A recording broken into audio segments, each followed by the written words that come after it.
കൊല്ലം ചാത്തന്നൂരിൽ കനാലിന് വശത്തെ റോഡ് വീതി കൂട്ടാത്തതിനാൽ ബുദ്ധിമുട്ടിലായി പ്രദേശവാസികൾ. 20-ലധികം കുടുംബങ്ങൾ ആശ്രയിക്കുന്ന വരിഞ്ഞം ചന്തമുക്ക് കനാൽ റോഡാണ് നടവഴിയായി തുടരുന്നത്. കോടതി ഉത്തരവുണ്ടായിട്ടും പഞ്ചായത്ത് നടപടി സ്വീകരിക്കുന്നില്ലെന്നാണ് നാട്ടുകാരുടെ പരാതി.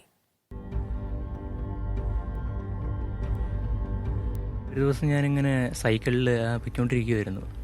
സമയത്ത് അവിടെ വീതിയുടെ ഒരു കുറവുണ്ടായിരുന്നു ആ സ്ഥലത്തായിട്ട്. പെട്ടെന്ന് ബാലൻസ് പോയി ഞാൻ സ്ലിപ്പായിട്ട് കനാലിലോട്ടങ്ങ് പോവുകയായിരുന്നു. ചെന്ന് വീണിൻ്റെ നട്ടലിന് പൊട്ടലുണ്ടായിരുന്നു. ഒരു 1-1.5 മാസത്തോളം ഞാൻ കിടപ്പിലായിരുന്നു. വീതിയില്ലാത്ത റോഡാണ് പ്രശ്നം. അതിനെ തുടർന്നാണ് ഇങ്ങനൊരു സംഭവം ഉണ്ടായതും ഇത്രയും പരിക്കുകൾ പറ്റിയതും. ഹൈക്കോടതി ഉത്തരവനുസരിച്ച് റോഡ് വീതി കൂട്ടാത്തതാണ് അജ്മലിന്റെ അപകടത്തിന് കാരണം. കല്ലട ജലസേചന പദ്ധതിയുടെ ഭാഗമായ കനാലാണിത്. നടവഴി വീതി കൂട്ടി 3 മീറ്റർ ആക്കാൻ ഉത്തരവുണ്ട്.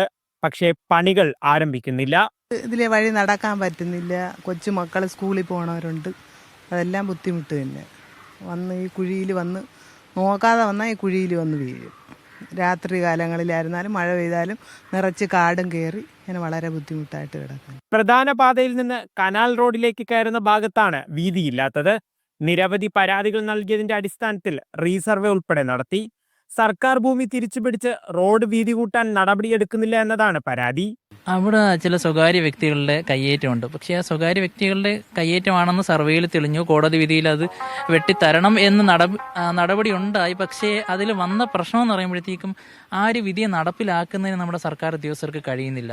അവർക്ക് എന്തോ ഒരു പ്രീണന നയം ഉള്ളതുപോലെയാണ് ഞങ്ങൾക്ക് അനുഭവപ്പെടുന്നത്. അതേസമയം സമയബന്ധിതമായി നിർമ്മാണം ആരംഭിക്കുമെന്ന വിശദീകരണമാണ് ചാത്തന്നൂർ പഞ്ചായത്ത് അധികൃതർ നൽകുന്നത്. മീഡിയ 1 കൊല്ലം.